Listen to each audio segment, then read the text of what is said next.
कैलकालिंग TV और Hindustan headlines Tripura channel में आप सबका स्वागत है। आज हमारे साथ जुड़े हैं वरिष्ठ पत्रकार यूपी से लखनऊ से रंजीव जी, जिन्होंने कई सालों से लगभग 3 डिकेड से राजनीतिक जिसको पॉलिटिकल जर्नलिज्म कहते हैं उससे जुड़े हुए हैं। हिंदुस्तान के रेसिडेंट एडिटर रह चुके हैं और कई सारे नंबर 1 न्यूज़पेपर मीडिया से जुड़े हुए हैं। अभी भी वो बहुत वरिष्ठ पत्रकार है, पॉलिटिकल एनालिस्ट से जाने जाते हैं। तो रंजीव जी, आपको बहुत स्वागत हमारे ये प्रोग्राम में आने के लिए।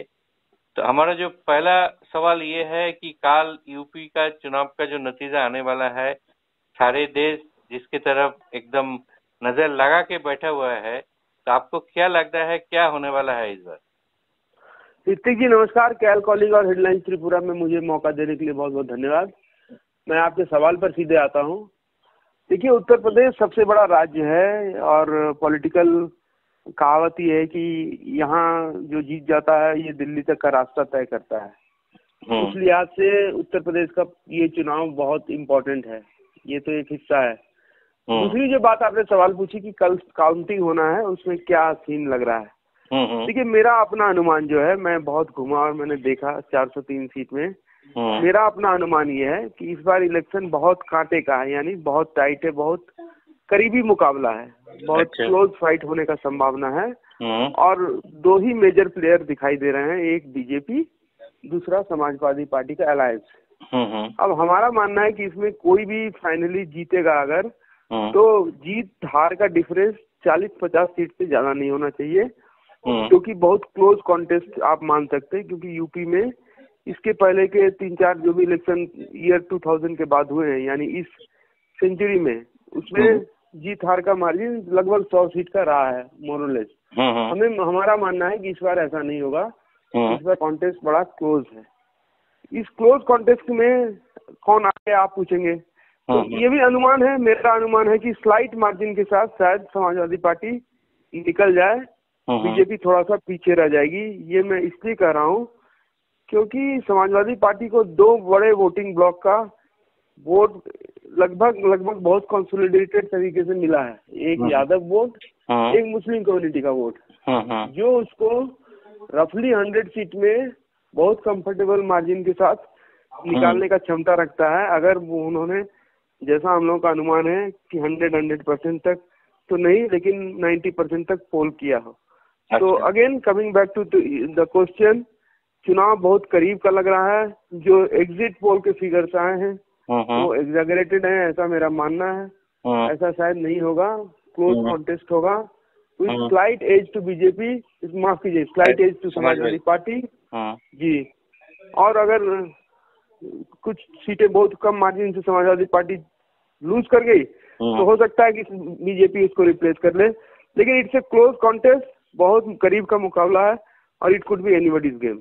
तो जब ऐसा करीब का मामला होता है तब एक हांग असेंबली का भी एक संभावना, जो प्रोबेबिलिटी रह जाता है, ये भी है, हो सकता है क्या?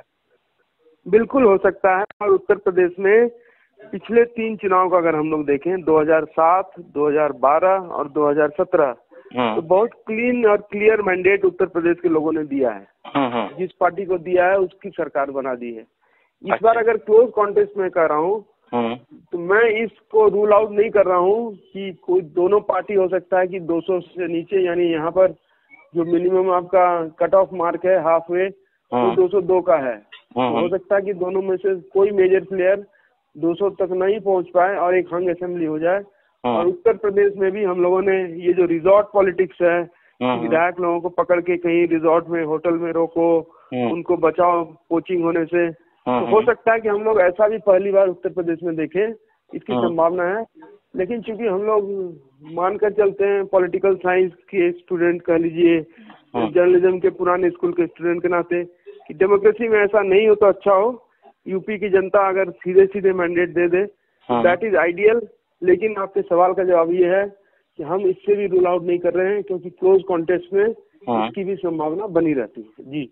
अच्छा, और आप जो इतना घुमा है इलेक्शन चुनाव से पहले, तो मुद्दा क्या रहा? जैसे आपने बताया, एक कंसोलिडेशन ऑफ वोट हुआ, मुस्लिम वोट और यादव वोटों का, ये एक मुद्दा हो सकता है। और कोई दूसरा मुद्दा जो मेन की मुद्दा रहा है, जिसके ऊपर मतदान ज्यादा तौर से फोकस करके वोट देगा आपका, ऐसा कुछ लगा आपका? कोई मुद्दा है कि जस्ट ऐसे पॉलिटिकल फॉलोअर की तरफ से सब वोट दे रहा है? नहीं, मैं आपके सवाल को समझ गया। देखिए, यादव और मुसलमान का कंसोलिडेशन मैंने इस कॉन्टेक्स्ट में कहा था। ये समाजवादी पार्टी का कोर वोटर है ना। ये कोर वोटर पिछले इलेक्शन तक बंटता रहा है, मतलब मुस्लिम का एक हिस्सा कुछ कांग्रेस में चला गया, कुछ बीएसपी में चला गया। सेम हुए यादव का हिस्सा कुछ आपका बीजेपी में चला गया, कुछ बीएसपी में चला गया। इस बार हम लोगों ने देखा कि यादव मुसलमान का कंसोलिडेशन हुआ है, लेकिन ये मुद्दे से अलग चीज है। ये हम उनके कोर वोटर के कॉन्टेक्स्ट में कहते हैं। जो मुद्दे वाली बात आप पूछ रहे हैं तो बहुत आइडेंटिफाइड मुद्दे थे। यानी अगर किसी को बीजेपी के लिए वोट करने का मन था तो उसने अपने मुद्दे बहुत आइडेंटिफाई खुद ही कर लिए थे। नंबर वन कि लॉ एंड ऑर्डर बहुत अच्छा हो गया है योगी जी के रूल में। अच्छा। वो इससे कन्विंस होकर वोट करने के लिए तैयार था। दूसरा, जो फ्री का राशन मिला है जो आपको पीडीएस सिस्टम से, वो बीजेपी के लिए बहुत अच्छा वर्क किया ग्राउंड पर। लोगों ने खासतौर पर गरीब कम्युनिटी में कटिंग अक्रॉस कास्ट लाइन, चाहे वो दलित हो चाहे वो ओबीसी हो, एक बड़ा सेक्शन ऐसा था जो इससे बहुत इन्फ्लुएंस था और वो बोल रहा था कि हमको जिसने नमक खिलाया है, जिसने हमारा पेट भरा है, हम उसको वोट करेंगे। सेम हुए लॉ एंड ऑर्डर, मतलब law and order Samajwadi party के गवर्नमेंट से अच्छा था। इस परसेप्शन के साथ खास तौर पे जो महिला वोटर्स है वो बहुत इम्प्रेस्ड लग रही थी and they have voted in large numbers for the BJP. तो ये दो मुद्दे बीजेपी के लिए काम किए ज्यादा। जो बीजेपी का वोटर था, जो बीजेपी को वोट देना चाहता था, वो इन दोनों इश्यूज को पकड़ करके वोट करना चाह रहा था। ऑन द अदर हैंड, जो समाजवादी पार्टी के लिए वोट करना चाह रहा था, उसके भी इश्यूज कहिए, मुद्दे कहिए, बहुत आइडेंटिफाइड थे। नंबर वन, जो स्ट्रे कैटल वाला मुद्दा है, आवारा जानवर, जो यहाँ पर आपको स्टेट गवर्नमेंट ने जो आपको क्या कहते हैं स्लॉटर हाउसेस को बंद किया, तो जो आवारा जानवर जो यूजुअली स्लॉटर हाउस में चले जाते थे वो सब खेत खलिहान में आपका फार्म लैंड में घूमने लगे, तो किसान का बहुत नुकसान हुआ उसका फसल का। ये एक इशू था। दूसरा बड़ा इशू था बेरोजगारी, अनएम्प्लॉयमेंट। यूथ लोगों के बीच में गवर्नमेंट से लेकर गुस्सा दिखाई दिया कि हमारे रोजगार का कोई उपाय नहीं हुआ है, तो यूथ लोग ज्यादा इंक्लाइंड समाजवादी पार्टी की तरफ दिखाई दिए। अच्छा। तीसरा मुद्दा जो अपोजिशन के लिए था वो महंगाई का था। महंगाई को लेकर भी वोटर लोगों के मन में थोड़ा गुस्सा दिखा। तो ये मोटे मोटे सेट ऑफ मुद्दे थे जो अपोजिशन और रूलिंग पार्टी के सपोर्टर्स के बीच बटे हुए दिखाई दिए हम लोगों को इलेक्शन के समय में।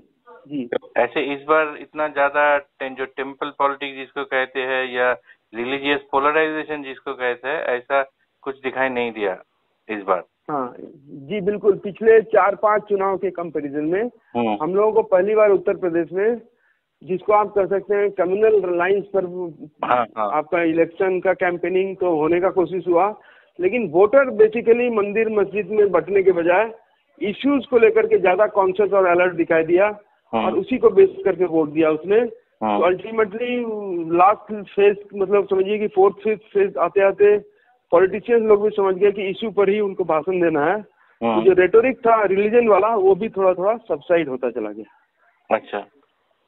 और एक जो लगता है मतलब ये जो इस बार जो वोट हुआ है, नॉर्मली यूपी में कोई भी chief minister second consecutive terms return नहीं हुआ, मतलब बहुत कम ही हुआ होगा, आपको तो ज्यादा पता होगा। तो इस बार अगर योगी जी ने दोबारा आ गया तो he will emerge as like a most serious contender within the party, within the saffron brigade। इसके लिए कुछ लोगों का कहना है कि बीजेपी के अंदर से कुछ सबोतेज भी हो सकता है। आपका क्या ख्याल है इसके बारे में? देखिए, ये इससे रूल आउट इसलिए नहीं कर सकते हैं, उसकी उसके दो कारण है।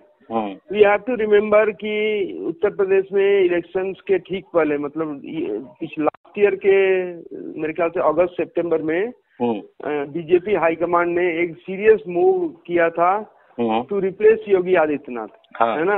हाँ। ये एक सीरियस मूव हुआ था। तो योगी आदित्यनाथ को लेके बीजेपी का सेंट्रल लीडरशिप बहुत कंफर्टेबल नहीं है। ये हम लोग लास्ट ईयर देख चुके हैं। लेकिन अब कोई मजबूरी रही होगी, क्योंकि इलेक्शन करीब आ गया था, योगी बहुत तैयार नहीं होंगे, तो योगी को सामने रख के उनको कैंपेन करना पड़ा। अब सवाल ये है कि अगर बीजेपी जीत जाती है तो योगी आदित्यनाथ मुख्यमंत्री बनेंगे कि नहीं, है ना। एक चीज बहुत साफ है कि अगर बहुत 250 प्लस जैसा कोई मार्जिन लेके बीजेपी सरकार बनाती है, यानी आप जिसको थम्पिंग मेजोरिटी मान सकते हैं, तो योगी आदित्यनाथ को रिप्लेस करना बहुत मुश्किल होगा। क्योंकि आपने चीफ मिनिस्टर का चेहरा सामने रख के इतना बड़ा जीत अगर हासिल किया तो आपका क्लेम उस आदमी का बन जाएगा। और उसका लेकिन अगर आप बहुत थिन मेजोरिटी से जीतते हैं, उसको भी रोकना मुश्किल होगा। हाँ डेफिनेटली, उसके नहीं, आपकी तरफ से ये मूव लेना ही मुश्किल हो जाएगा, है ना। मतलब आप टेक्निकली फंस जाएंगे ना कि साहब इतने बड़े मार्जिन के साथ आपको पावर में वापस लाया है जो आदमी, तो उतना आसान नहीं हुआ कि आप उसको रिप्लेस कर दें। लेकिन अगर थिन मेजोरिटी आता है तो मेरा मानना है कि Yogi will be replace by probably somebody else. अच्छा, ये भी हो सकता है। और हाँ, ऐसा संभावना ज्यादा है, क्योंकि देखिए योगी कई तरीके से काउंटर प्रोडक्टिव भी हुए हैं। काउंटर प्रोडक्टिव हम इसलिए कह रहे हैं क्योंकि लार्ज सेक्शन में, मतलब आप ये सोचिए कि 2017 में 300 प्लस सीट के साथ बीजेपी पावर में आई थी, ठीक है ना। 2019 के लोकसभा के इलेक्शन में समाजवादी पार्टी बीएसपी का ग्रैंड अलायंस होने के बाद भी बीजेपी ने उत्तर प्रदेश में मैक्सिमम लोकसभा सीट जीत लिए थे। लेकिन उसके दो साल के भीतर असेंबली इलेक्शन हो रहा है, तो उसमें एग्जिट पोल छोड़ दीजिए, फैक्ट ये है कि यूपी में बीजेपी को मेजोरिटी का नंबर लाने के लिए बहुत भारी मेहनत करना पड़ रहा है। तो उसका क्रेडिट या डिसक्रेडिट मेजोरिटी जो है वो योगी आदित्यनाथ को जाता है, बिकॉज उनका जो बात करने का तरीका था, गवर्नेंस का तरीका था, एक खास जाति के लोगों को प्रमोट करने का तरीका था, उसने ओबीसी को थोड़ा सा बीजेपी से दूर किया। ओबीसी जिसने बीजेपी को 2014 में, 17 में, 19 में बहुत पॉलिटिकली पावरफुल बनाया, वो ओबीसी सेक्शन को लगा कि योगी आदित्यनाथ सिर्फ एक खास कास्ट, क्षत्रिय कास्ट का या राजपूत कास्ट का पॉलिटिक्स करते हैं, तो बीजेपी को थोड़ा सा उससे नुकसान हुआ है। तो बीजेपी को इसका अंदाजा भी है, इसलिए अगर थिन मेजोरिटी आती है तो योगी की जगह वो किसी और को मुख्यमंत्री बनाएंगे, इसका संभावना ज्यादा है। लेकिन अगर थम्पिंग मेजोरिटी आती है तो योगी ही चीफ मिनिस्टर होंगे। और अगर ऐसा होता है, अगर ऐसा होगा कि यूपी में कोई सीएम 5 साल राज करने के बाद दोबारा बन के आएगा, रिपीट होगा, और यूपी में पिछले 30-35 साल से किसी पार्टी की सरकार रिपीट नहीं हुई, तो ये भी रिपीट होगा। तो there will be many first अगर योगी आदित्यनाथ फिर से सीएम बनते हैं। लेकिन उसका कंडीशन यही है कि बीजेपी को थम्पिंग मेजोरिटी लाना होगा। लेकिन मेरा ऑब्जर्वेशन है कि थम्पिंग मेजोरिटी जो भी पार्टी जीतेगी तो नहीं आएगा, वो शायद 220-225 के भीतर लिमिट हो जाएगा। अच्छा, तो जी ये भी कहा जाता है कि यूपी जिसके पास दिल्ली उसके पास, मतलब यूपी हाथ में रखना बहुत जरूरी है। इसलिए बीजेपी भी whatever may be the differences within the party, they will go whole hog to retain UP. Definitely, not only because of 2024 Lok Sabha elections, but also because of the number game that would suit the party in the Rajya Sabha. Rajya Sabha में अगर आपको अपना number को थोड़ा increase करना है तो BJP को उत्तर प्रदेश जीतना होगा। और लूज करने का मतलब है कि आप पार्लियामेंट्री पॉलिटिक्स में राज्यसभा में नंबर में नीचे हो जाएंगे, तो that would trouble you in letting pass so many bills, वो एक प्रॉब्लम होगा। दूसरा, प्रेसिडेंट ऑफ इंडिया का इलेक्शन आ रहा है। प्रेसिडेंट ऑफ इंडिया के इलेक्शन में भी अगर आप वोटिंग का जो आपका वो क्लब होता है, वो राज्यसभा, लोकसभा के एमपीज और स्टेट के लेजिस्लेटर्स होते हैं, तो अगर नंबर आपका घट जाएगा तो आप अपनी पसंद का प्रेसिडेंट भी बनाने में दिक्कत आएगी आपको। इसलिए UP matters a lot for not only BJP but the opposition bloc as well. हाँ। बहुत बहुत शुक्रिया रंजीव जी हमारे साथ जुड़े रहने के लिए। उम्मीद रखता हूँ कल भी आपके साथ बात करने का मौका मिलेगा। जब नतीजा पूरा नहीं तो थोड़ा बहुत आ ही जाएगा, इंडिकेट मिल जाएगा कि क्या होने वाला है। लेकिन आज हमारे साथ जुड़े रहने के लिए बहुत बहुत शुक्रिया। धन्यवाद ऋतिक जी, बहुत बहुत आभार, नमस्कार। कल भी मिलेंगे। एकदम। थैंक यू, नमस्कार। Thank you.